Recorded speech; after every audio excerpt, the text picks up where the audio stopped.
Assalaamu calaykum. Waad ku mahadsan tahay daawashada muuqaalkayga. Halkani waa Datak Online. Waxaa kugu bari doonaa aabyada laga sameeyo lacagaha.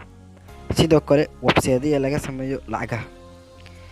App-kan lagu magacaabo SMS Profit waa app laga helo lacag. Waa app aniga aan soo tijaabiyay aan ka helay lacag. Muuqaal waliba aan halkan soo geliyay.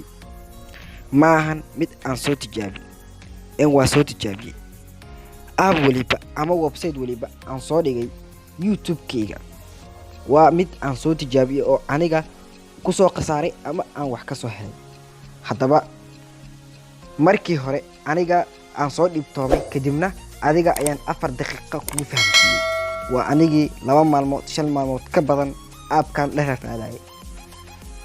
inta kadib app-kan lagu magacaabo SMS Profit waxa uu lacag kugu siin doonaa hal siyaabood. waxa ay tahay in maasajada mobilkaada ku soo dhacaya aad lacag ku heshid. maasad waliba iska soo dhacaya lacag waliba oo la iska ka soo tuuro.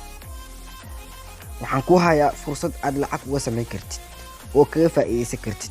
qof hadduu ku soo tuuro $1 waxaad heli doontaa lacag. hadduu $100 ku soo tuuro waxaad heli doontaa lacag. sidoo kale qof saaxiibka hadduu maasad ku soo diro waxaad heli doontaa lacag. balse maahan maasajada ku soo dhacaya mobilkaada kuwa ah WhatsApp iyo kuwa Facebook iyo kuwa meelaha kale ka keenay.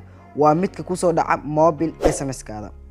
yacni maasajkaada waa kuwa ku soo dhaca sida markaad lacag turtid oo kale lacagaha ku soo dhaca mobilkaada. okay app-kan SMS darbtid markii la rabo in aad iska diiwaan gelisid waxaad ku dhifanaysaa isla asaga. ani hore ayaan soo diiwaan geliyay oo iska soo log gareeyay balse waxaan ku sii doonaa sida aan yeelay.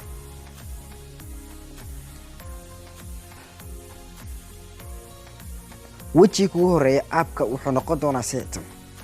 markuu sidan kugu soo baxo waxaad ku dhifan doontaa sidan kugu soo baxo meesha waxaad geli doontaa email-kaada. halkan waxaad geli doontaa password-kaada. aniga hore ayaan u isticmaalay password-kayga iyo sidoo kale email-kayga. waxaan rabaa hadda inaan dhaho sign in. adiga marka geliysana waxaad dhehaysaa sign in. waxay la tahay in aad fahamsan tahay.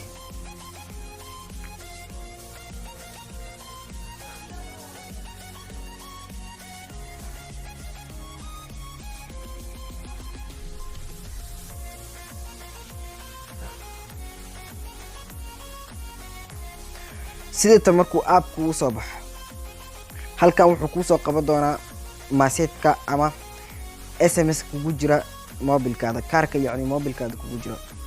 okay halkan markii rabo mobil kasta oo ku soo dira maasaj ama ha weynaado ama ha yaraado waxaad ku heli doontaa 0.02 oo ah 2 senti. lacagtaaduna markay gaarto $2 waad la bixi doontaa insha Allah kariim. muuqaalka kan ku xiga waxa noqon doona qaybtiisa labaad oo ah SMS Profit oo aan kaga hadli doono si ka badan sidaan ka faahfaahsan iyo sida lacagta loola baxsado iyo meesha app-kan laga soo helo. yacni meesha aan app-kan ka soo helay Play Store ma waa meel kale. isla arki doona muuqaalka kan ku xiga ayaan kaga hadli doonaa insha Allah.